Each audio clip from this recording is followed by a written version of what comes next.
Hai semua, kali ini saya mau share resep yang sedang viral ya, odading Mang Oleh. Untuk resep odading viral kali ini, saya menggunakan resep yang tanpa ulen. Jadi semua bisa coba ya.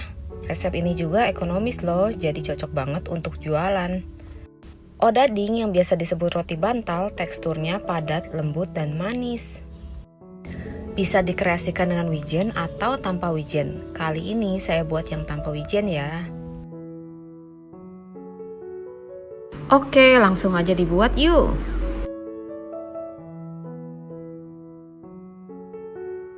Untuk airnya, di sini saya menggunakan air panas dispenser, kemudian mencampur gulanya hingga larut. Setelah gula larut, kemudian pastikan airnya sudah tidak panas dan masukkan raginya.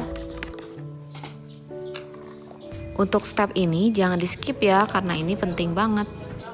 Selain untuk mempercepat proses pengembangan, step ini juga berguna agar ragi tersebar merata. Jika raginya sudah mengambang, kita masukkan telur dan minyaknya. Kemudian aduk rata. Nah, setelah bahan basah tercampur merata, kemudian kita siapkan bahan keringnya.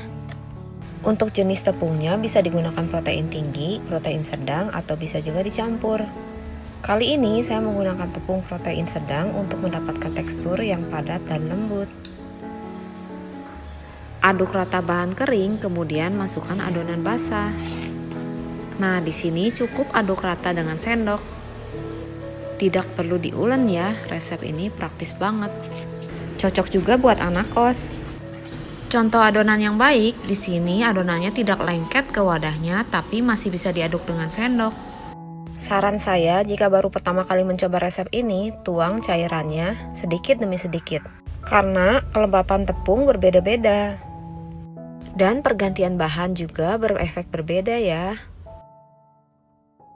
Setelah tercampur rata, tutup dengan lap kering atau cling wrap. Dan diamkan hingga mengembang 2 kali. Proses pengembangannya tergantung suhu di tempat masing-masing.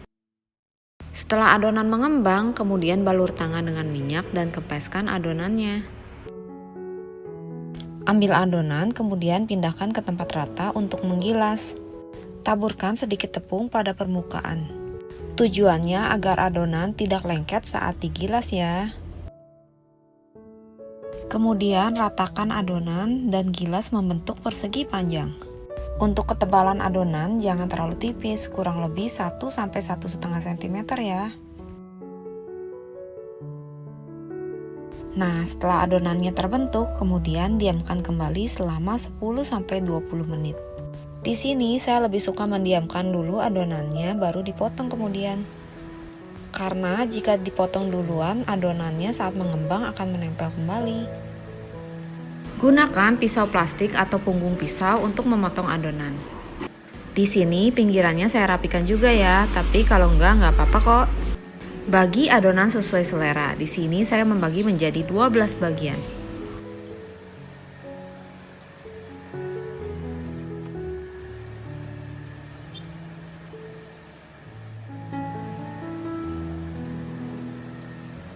Setelah semuanya terpotong, kemudian panaskan minyak dan goreng dengan api kecil sampai sedang.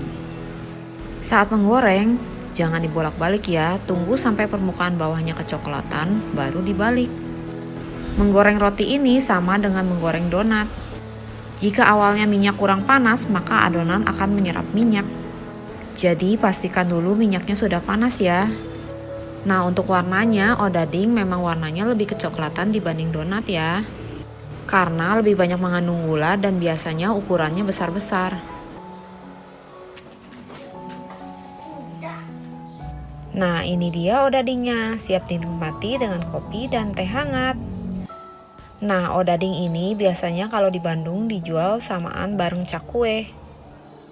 Mungkin ada yang bingung, apa sih odading itu? Odading itu biasa disebut juga roti bantal ya. Soalnya bentuknya kayak bantal gitu. Nah, biasanya orang juga jualan ditaburi wijen atau digoreng polosan gini. Oke, selamat mencoba. Resep ini ekonomis, enak, dan cocok banget buat ide jualan. Selamat mencoba ya.